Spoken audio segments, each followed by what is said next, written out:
So all of you must have heard the name recursion, and you must have used recursion in past. But let's talk about what recursion is. So technically, recursion is basically uh, a function calling itself.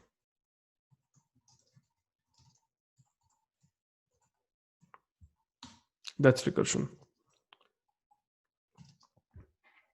So if you have a function, if you define a function in some way which calls itself, then that process is called recursion. Then that is recursion. But why would a function call itself is a question. Why would it call itself?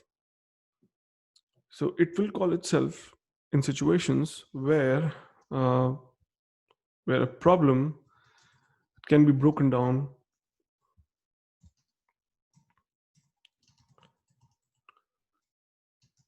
into smaller subproblems.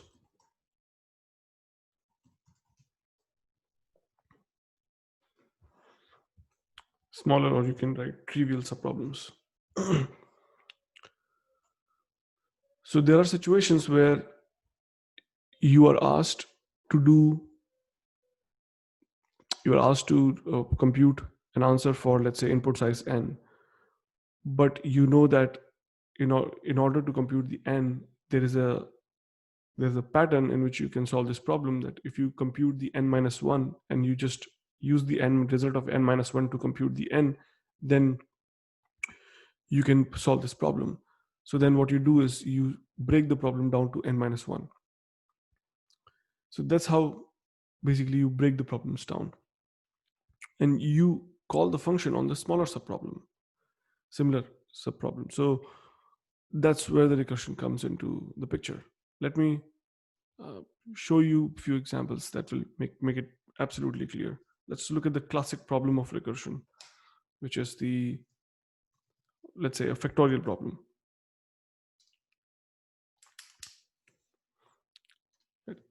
This is the first problem that mostly people solve when they solve recursion.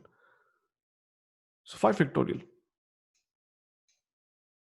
If I ask what is the answer of 5 factorial, the answer is 5 multiplied by 4 multiplied by 3, 2, and then 1. But essentially, what you can also write is this is 5 into 4 factorial. So if I was to write a function, I could have written factorial of 5 is equals to 5 multiplied by factorial of 4. I would have written that. So this is an example where a problem of size n can be solved by a multiplication, by a trivial operation of this constant 5 multiplied by a problem of size n minus 1. Now, similarly, factorial of 4 can be broken down into 4 into factorial of 3. So in this way, there are two approaches to solve this problem. One is an iterative approach, that you begin with a loop from 1 and you start multiplying the numbers. Or there's a recursive approach where you begin with 5 and then you solve problem down for smaller and smaller subproblems. Although there are few things that we need to be taking care of while solving these problems in recursion. So let's begin. What I'm going to do is I'm going to save this file and let's just write a new file. It's called factorial. So suppose you have to write factorial function.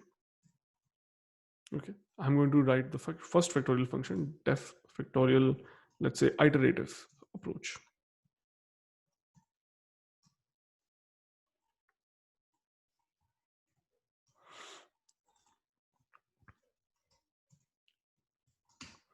So in the first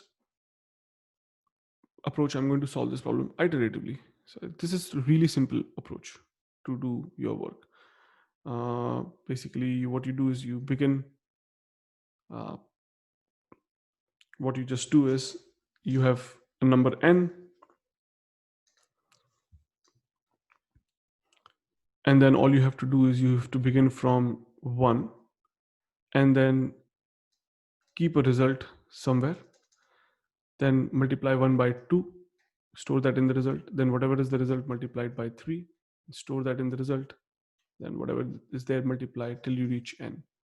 So you just have to write a very simple loop in the iterative approach. So you can just write for x in range whatever 1 to n plus 1, and you can store result equals to whatever 1, and then basically you can just write result multiplied equals to x, and then in the end result, return result. So that's the most basic approach that would work. Let's just call factorial of iterative of, let's say, 5.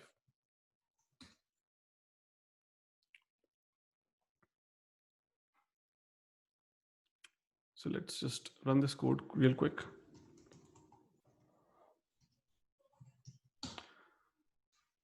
Let's just print this.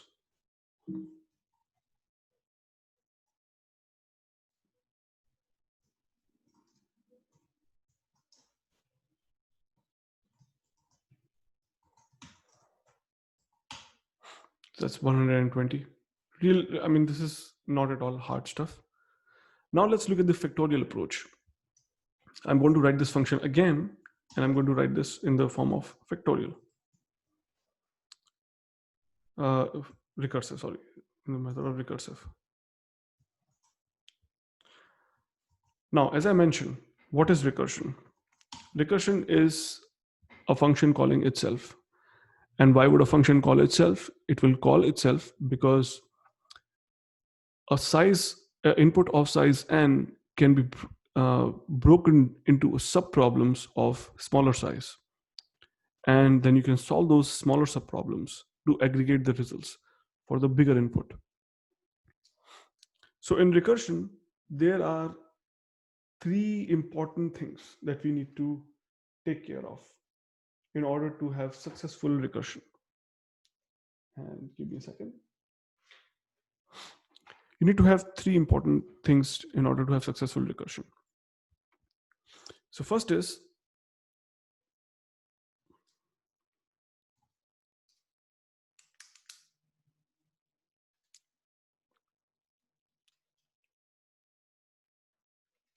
a base case.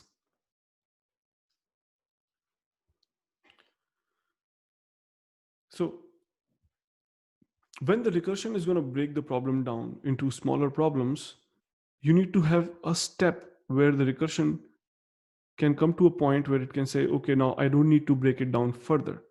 And this problem can be solved trivially. That this problem has a solution that I know. So there's nothing to be needed. For example, in the factorial case, right? I said factorial of 4. If I was to write recursion, I would write 4 into factorial of 3. That will lead to 3 into factorial of 2. That will lead to 2 into factorial of 1. And that would, this is solvable, or this can lead to f into factorial of 0. Now at this point, 1 into factorial of 0. Now this is a trivial problem, right? Factorial of 0 is 1, that we know. So at this point, we know what the answer will be. Or we can also write factorial of 1 is 1. We can consider this to be a trivial fact. And at that point, we know what the answer is going to be. So recursion does not need to go further. Otherwise, there is no depth to this recursion. It can keep going down if there is no base condition. So there has to be a base condition. Number 1. Then 2 is basically expression to break down recursive expression to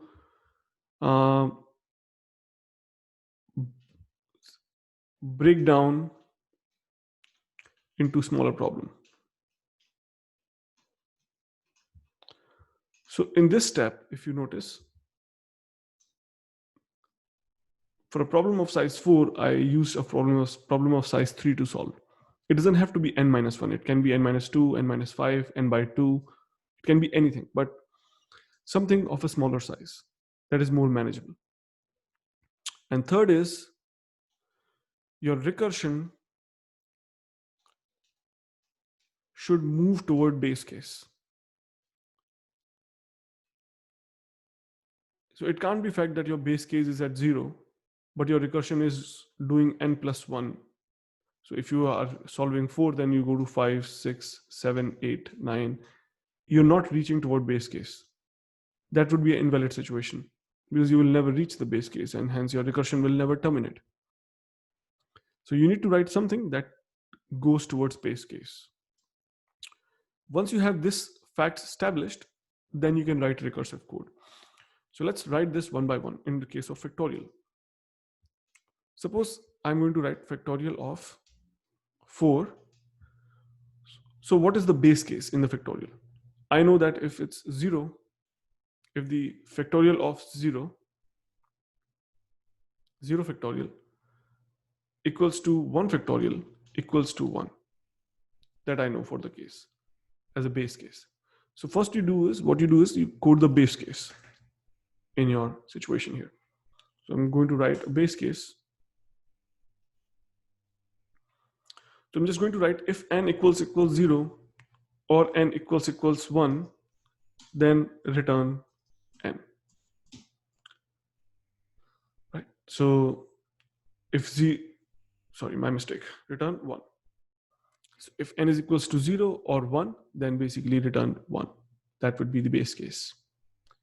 Do you need to write 2 conditions here for the base case? No, you don't, but I've just written. Else, if this is not the case, then write the recursive code. And the recursive code would be return n multiplied by factorial recursive of n minus 1. Let's just call this factorial actually. And then factorial iterative can be the other thing.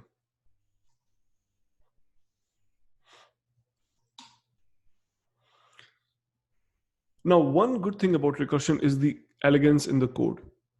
The code is very human readable and very elegant. You literally are writing an expression that factorial of n is equals to n multiplied by factorial of n minus 1. That's your solution there. The only other thing is the base condition that you have written. So this is my base condition.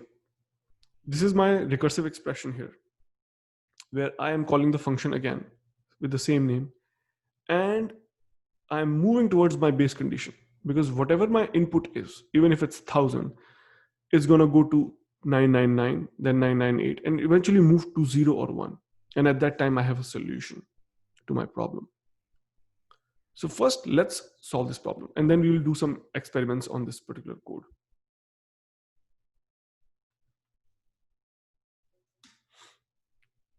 So let's just run this, and you get the 120. Yeah, I called the correct function. That's good. So I called factorial of 5. That's 120. Let's just call it with something else. Maybe let's say 3 and 6. So now we have write a very basic recursive code.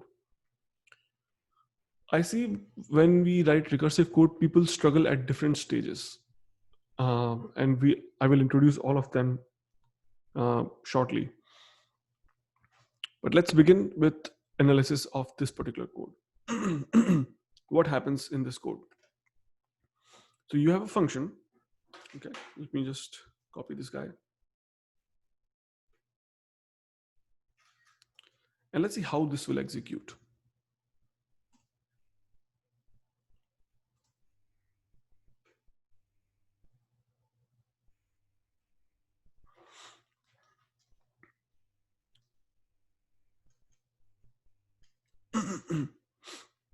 How is this guy going to execute? So suppose you call factorial of 5. Call factorial of 5. So I'm going to write a shorthand like F5. So first we check whether this is 0 or 1. It is not the case.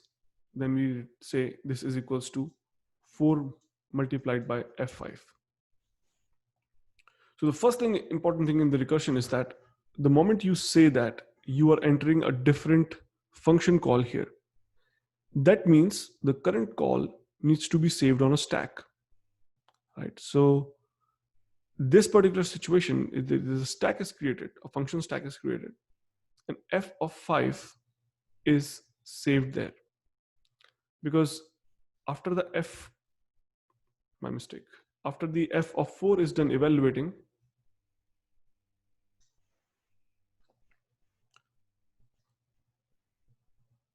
I just completely wrote it wrong. After the f of 4 is done evaluating, it will return, and we need to come back to this point where we multiply. So we need to know that we have to come back to this multiplication after this is resolved. So we go to f of 5 first. Now f of 5 will be called again. And you enter, you check that this is not true. So you go to f of 5, this expression where this breaks down into function of 4, breaks down into 4 multiplied by f of 3. So then f of 4 needs to be saved on the stack as well. Similarly, you go 3 into f of 2, and f of 3 needs to be saved. Then this will be 2 into f of 1, and then f of 2 needs to be saved. So for a size of n, roughly n items need to be saved as well. So this is n minus 1 items here, which are on the stack. So recursion always will consume memory in this way. And you will always have associated stack space whenever you're solving recursive code. Also, one more important thing is to understand the order of this recursion.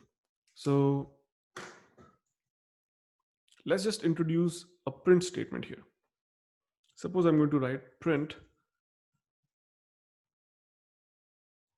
factorial of n, and then just add another guy like that. So suppose I'm going to write this like this. So it will print the factorial function which is being called. So let's just run this code. So you will see we are calling 3, 2, and 1 in this way. Sorry. Let's just change this to 5.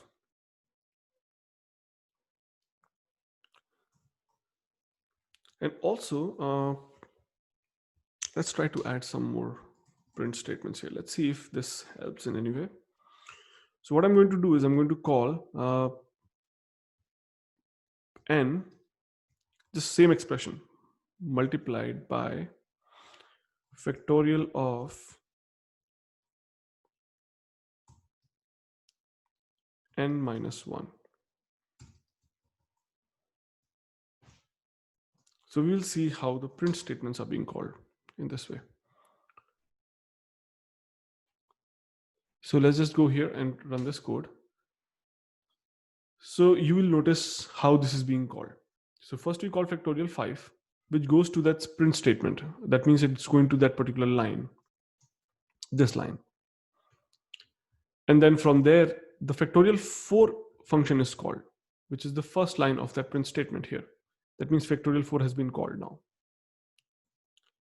Then we call 4 into factorial 3, and then we do this till we reach factorial 1. And at this point, we are calling factorial of 120 is when we start returning to the previous function for the first time. So you can add,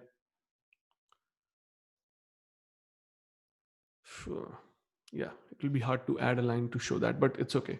We can debug, but that's fine. The point being that this is the way the factorial function is being called right now. Let's look at another function to enhance this understanding. Okay, so I'm just going to call this recursion.py, suppose. Okay, and I'm going to call this def func n. Okay, and I'm going to say if n equals to 1, then essentially equals to 0, then essentially return, else print n and func of n minus 1.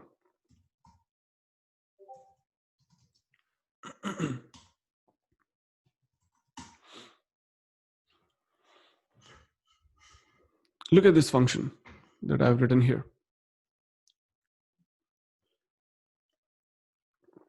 What do you think will be the output of this function?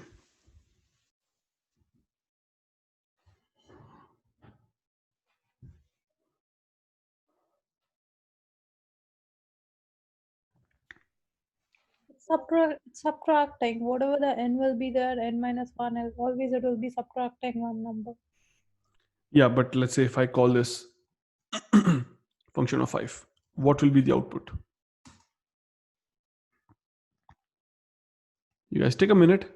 There is no base condition. N equal to 0. N equals to 0 is the base condition. But return what? Return nothing.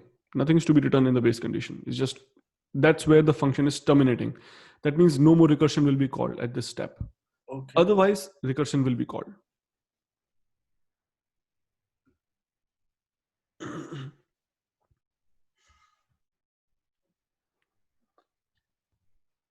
I think it will just print 5, 4, 3, 2, 1, nothing else.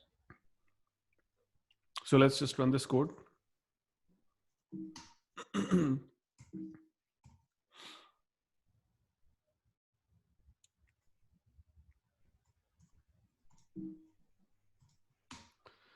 So it will print 5, 4, 3, 2, 1.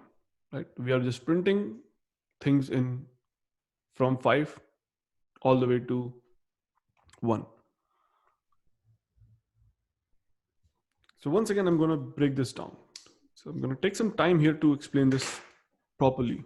Otherwise, these simple things always create problem, because as I increase the complexity of this, you might find it a little bit more harder. So what is happening? There is a function with this condition that the only operation that function does is actually print. Rest is just calling itself with n minus 1. If you call f of 5, first it's checked whether there's a base condition. This is not the case because n is equals to 5. So essentially just print. So we print 5. And then we call function with n minus 1. So essentially that leads to calling of f of 4. Then f of 4 similarly does this check, not true. It goes here, print. So 4 is printed. Then similarly, it will call f of 3. 3 will check, no base condition match, print 3. And then call function of n minus 1, which is f of 2. So you see how this is going. Now this will be 2 will be printed, then 1 will be printed. From here, it will reach the f of 1, and is not equals to 0. So print of n will print 1, and then you'll call function of f of 0. This will call f of 0 at this point. When this calls f of 0, when you call f of 0, control reaches here and it says there's no situation. There's nothing to be done here, so return. Okay, and then this returns. Now, it's important to understand that all of these functions are in stack at this point. And the return sequence is also something which is important to understand. So first f of 5 is in the stack, then f of 4 is in the stack, f of 3, then f of 2, then f of 1, then f of 0 is evaluated. Once f of 0 is evaluated, you return. That is nothing to do. So f of 0 returns to f of 1. When now the computer is going to pick up the f of 1 and say, okay, that means we just executed this line, right? This is where the stack was created.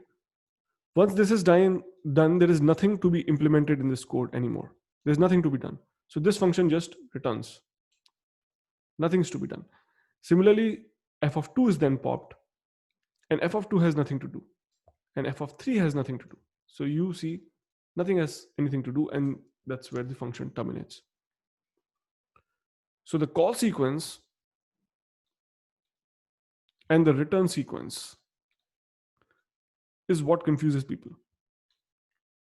Suppose let's change this code a bit. Okay, and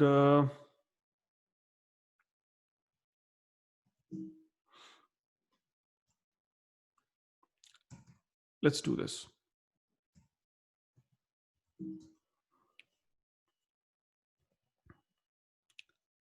What do you think will now be the output of this program?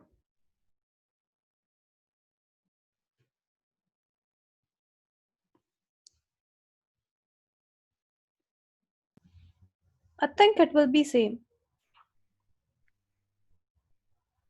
It will be 43210. I think there won't be one.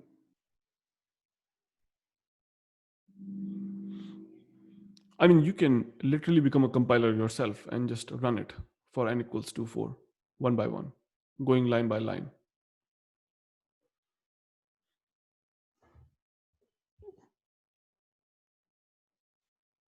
Anybody else? What can be the output of this code? 5, 4, 3, 2, 1.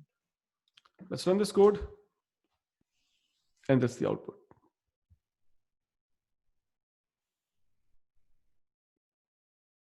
Can you show the code again?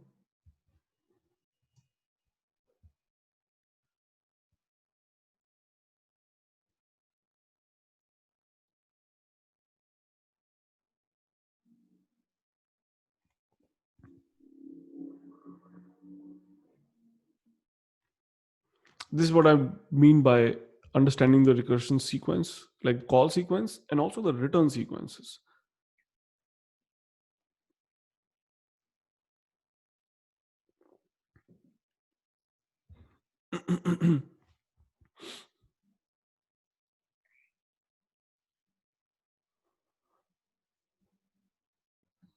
Okay, I got it. Like first it's calling function itself until unless it is reaching to the 0, and then it's calling the the n minus 1 whenever it is returning it's printing.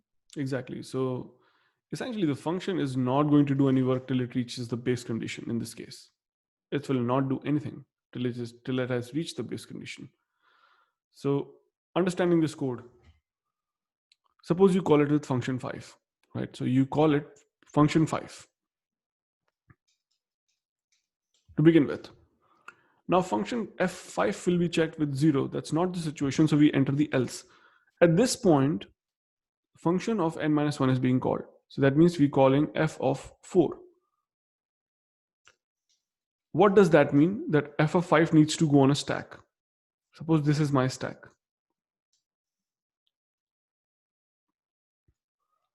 And we know that we are calling this on line number 7. So once this is done, we need to come back to line number 7. So just that goes on the stack. And we go to evaluate f of 4. Then f of 4 will evaluate. Now notice this print statement is on hang at the moment because we have not reached it yet.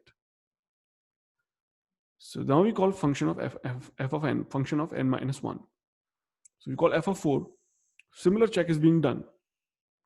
That 4 is not equals to 0. So it enters here and we call function of 3. So function of 4 needs to go on stack and we are waiting on line number 7. Function 3 is being called from here. Then 3 evaluates is not equals to 0, so function 2 is called, and function 3 needs to go on stack.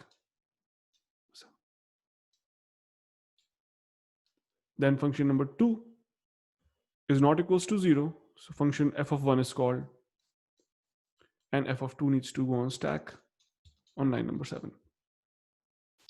Then f of 1 is not equals to 0, so f of 0 is called. So that means f of 1 needs to go on stack. This calls f of 0. And f of 1 needs to go on stack with line 7. That control needs to come back to line 7 after evaluating. F of 0 is equals to 0. So return. That means nothing to be done. This function has finished computing f of 0. When f of 0 is done, now whatever the execution engine is running this code, it will look for, okay, what is the top of the stack? F of 1, line 7. Okay, line 7 says f of n minus 1 this is returned already. So now we go to line 8 and we print n. What is n at the moment? F of 1. 1. So we print 1. After that, there is nothing to be done. This function finishes. So this function also returns. It will return a none. When we don't code anything, the function by itself will return a none. So it will return a none, and this function will complete. And now the stack will ask, okay, so who called this function? That can be found on the top of the stack. So what happens is this gets removed from the stack. And now you're calling from the top of the stack f of 2. F of 2 on line 7 finished. If we come to this, we need to print 2. And it moves this way. Is that clear? Is there any question in this? Yes. Right. So the first example was about call sequence, like factorial, how the call sequence works. This is also about call sequence. You need to understand call sequence, but how the return sequence is working in this case. We can make this problem even more complicated by introducing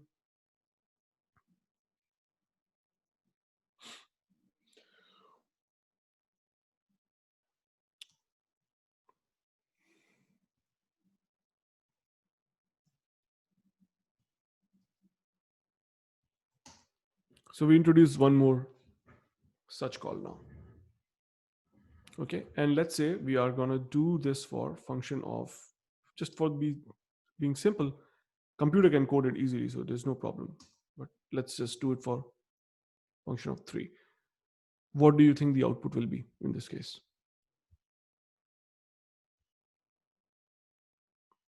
Take some time this time.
So you don't need to worry. I'm going to give you this as an assignment problem. I'm going to post this in Discord, this same problem. Okay. And then you guys can take a hit at that. I'm going to move forward and then we can discuss later on. That's okay. I'm going to post this in Discord.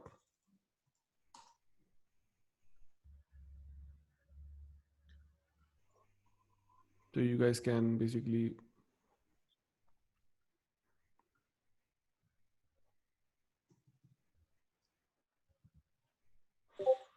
okay, it's in the Discord.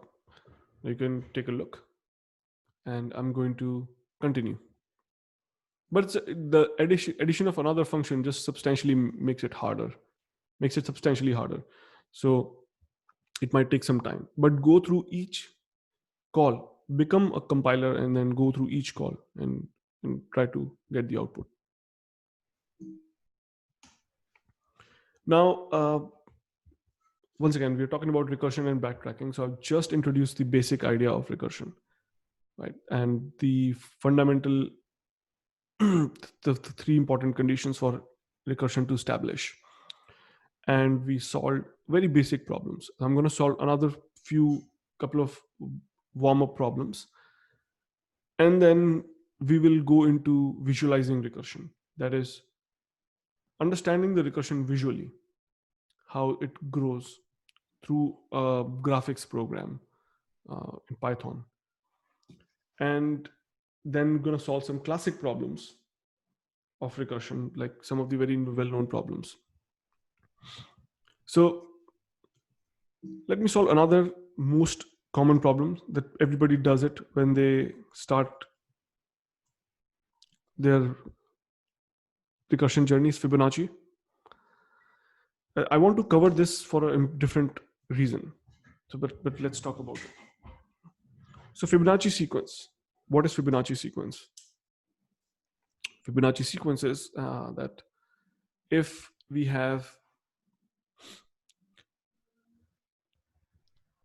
start with 0 and 1, and then we add the last two numbers to generate the new number, then what results is a Fibonacci number. So 0 and 1 adds to 1, then 1 and 1 adds to 2, then this adds to 3, then this adds to 5, then 5 and 3 add.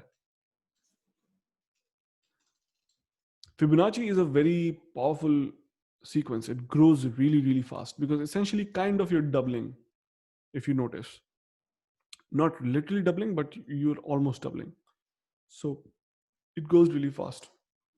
And the sequence has very, very interesting characteristics. If you read the Wikipedia page, you will notice some of the important aspects of this sequence. But suppose you are being asked to generate Fibonacci number, right? And I'm assuming everybody has done that in past. But essentially, all you have to do is add the previous two numbers. Add the previous two numbers to generate the Fibonacci number. Now, the iterative way would be to start start a loop from 0 index and go.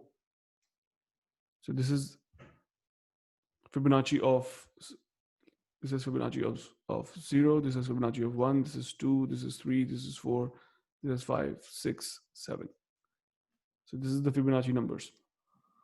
So you start a loop from 0, and then for 0 and 1 you know the value, and then for rest of the values you just keep adding the previous two, and then you get the Fibonacci sequence. Now I will leave the the iterative code onto you. You can code yourself. I'll write the recursive code. And in order to write the recursive code, once again, let's evaluate the three conditions to write the recursion. Recursion is going to make our code look very elegant, for sure, but it introduces another complexities behind the scenes that we will see. So the first is,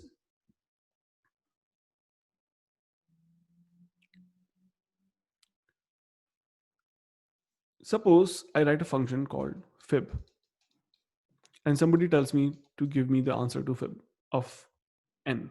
Let's say fib of 10. Then I will, in the world of recursion, I will just say, okay, fib of 10 is what? Fib of 10 is just fib of 9 plus fib of 8. Why do I care? That's it. And then if I have the answers to these problems, then essentially I know the fib of 10. So I need to get the answers to these two problems. Then what is fib of 9?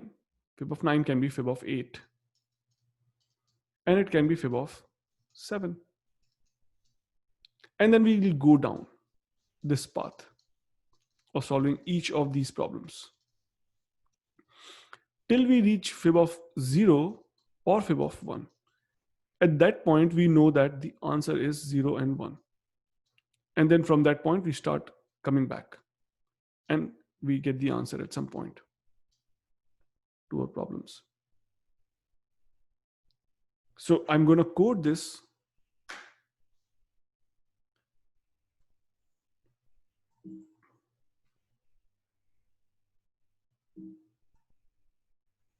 def of Fibonacci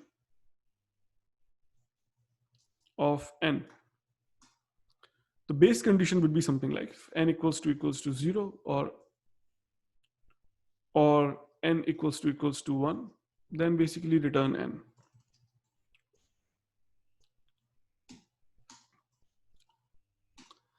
That is, if n equals to 0 or 1, then you essentially know that Fibonacci of 0 is 0, Fibonacci of 1 is 1.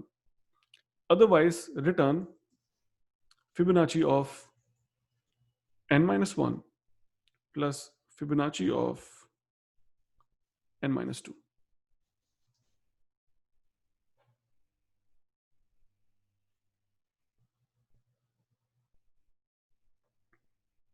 That's the simple look how elegant that looks. But let's go here and see, let's just write Fibonacci of 5.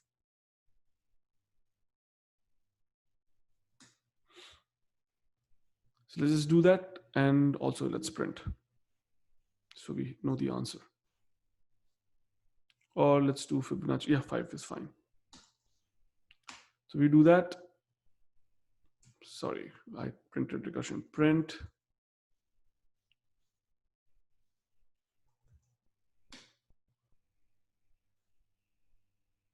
My bad, guys. So Fibonacci of 5 gives you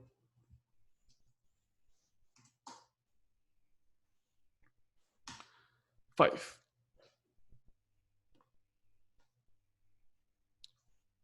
Similarly, you can change it to something else. You can change it to like whatever, 10, and then work with that. Fibonacci of 10 is 55 probably.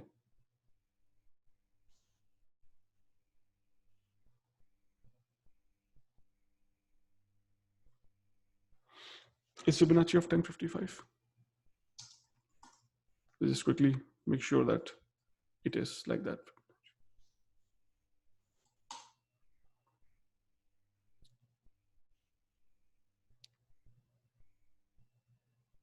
Yeah, it is 55. Okay, that's good. So we have written this basic code now, right? Very basic code, and it looks good because we are just able to express it. Fibonacci is a function of the two smaller functions. But let's look at the implications of the code here. So let's just add a print statement. Let's just say print. I'm going to write Fibonacci of the similar statement I wrote earlier. And I'm probably also going to add one more statement here. Print and copy this guy.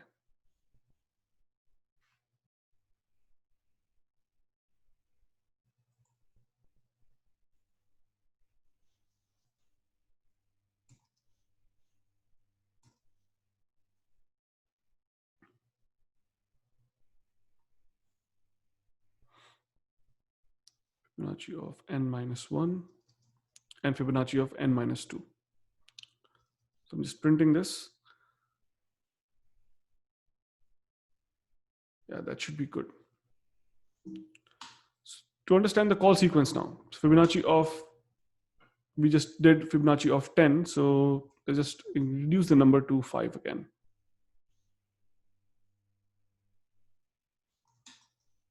And then let's go to the call sequence. So this is Fibonacci of 5. Notice how it begins. First we call Fibonacci of 5, which calls Fibonacci of 4, 3. Then we call Fibonacci of 4, which calls 3 and 2. So this 3 we have not reached yet. We are going down the path of 4. Fibonacci of 3 and 2. Then this 2 will not be reached. We'll go to this Fibonacci of 3. And then it will lead to 2 and 1. And then 2. And then 1. And then Fibonacci of 0. And then we start coming back. Let me explain this through a diagram. That might be more helpful. So Fibonacci of 5. What is the call stack going to look like? Fibonacci of 5, according to our code, if you go here, is not 0, not 1. So we need to call Fibonacci of n minus 1 plus n minus 2. Okay, so we call the two functions. The two functions are called Fibonacci of 4 and Fibonacci of 3. But the 3 is not called yet. I'm drawing this, but it's not called yet. The moment you make this call, so the moment you understand that you have to do this two function calls and you have to add the two numbers here. So the evaluation is made for this entity. And the moment you make this entity, you try to evaluate this entity, you are making a new function call, f of 4 in this case. And the moment you do that, this f of 5 goes on a stack. And it goes on a stack at this precise position, that this f of 2 at this line, whatever that line is, line number 9.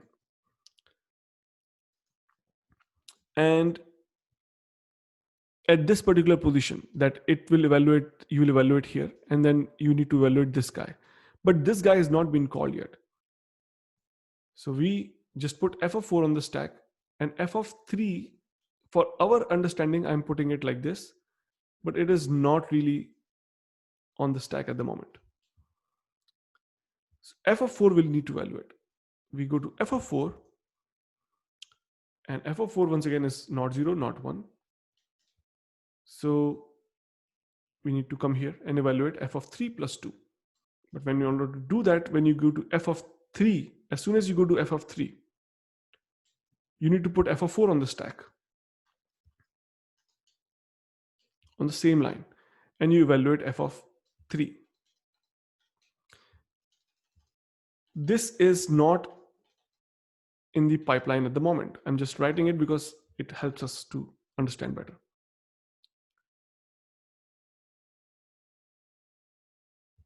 Similarly, this will continue going. This chain will continue going. F of 2, and then f of 1. This becomes f of 1, and then this is basically whatever, f of 0. This is very important to understand how the call sequence is working. When we have two functions in the same statement, adding, we are going to go to the depth, completely exhausting ourselves before we even evaluate the right calls. So f of 1 we know is what? It's 0. It's 1, sorry. That we know that the answer is 1. F of 1 is 1. So once f of 1 is 1, at some point this guy returns from here. Sorry. F of 1 turns from here. So at this point, f of 2 would be on stack.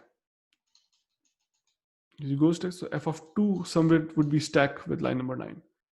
So f of 1 returns, and we go to f of 2, and now we need to add f of n minus 2, which is 2 minus 2 is 0. So now we call the f of 0 for the first time. So when we call f of 0, f of 2 is again pushed onto the stack. And we evaluate f of 0. Once we have evaluated the f of 0, then f of 2 will be popped from the stack. F of 0 is 0. So we know now this evaluates to 1 and this evaluates to 0. So we add 1 and 0 to get the answer for f of 2. And at that point, f of 2 pops out. Then we go to f of 3. And then once again, we need to evaluate this guy again. So at that point, f of 3 is once again pushed to the stack and f of 1 is evaluated. But the point being that first we evaluate the leftmost branch. So in a form, if you notice, this is a depth first search. We go all the way to the depth and then we go to here. Then we go from here to here. Go from here to here. Here to here. And then we'll expand this tree. F of 2, f of 1, f of 0. Once this is evaluated, then we'll evaluate f of, sorry, my mistake. This ends here. F of 0. Then this is evaluated. Then we go from here to here, and then we evaluate f of 1. But that's pretty messy, but that's the sequence. And that sequence is confirmed by this print statement. That's why I added the print statements here.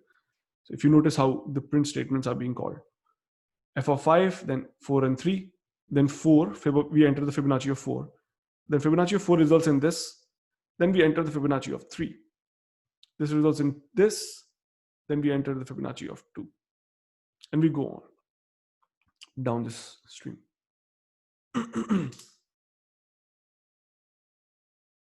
So we are almost over time now. What I will do is I'm going to stop here actually, because I have another session at 10:30. So I'm going to stop here. But what I would want from you is if you are weak in recursion, if you don't know what recursion is, and if you don't properly understand the idea of recursion, then go through these examples very carefully. Because when I ramp up later on, or when we go to binary search trees, binary trees, where the recursion is the primary form of iterating, this becomes easy for you. Just pay attention to this. And I'm going to resume from here because I want to cover more things in the example of Fibonacci, like how the space is grown, or how duplicate computations we are doing in the Fibonacci sequence. But for now, we are fine. I'm going to end the session now. And thank you. Hey, Himanshu. Thank you.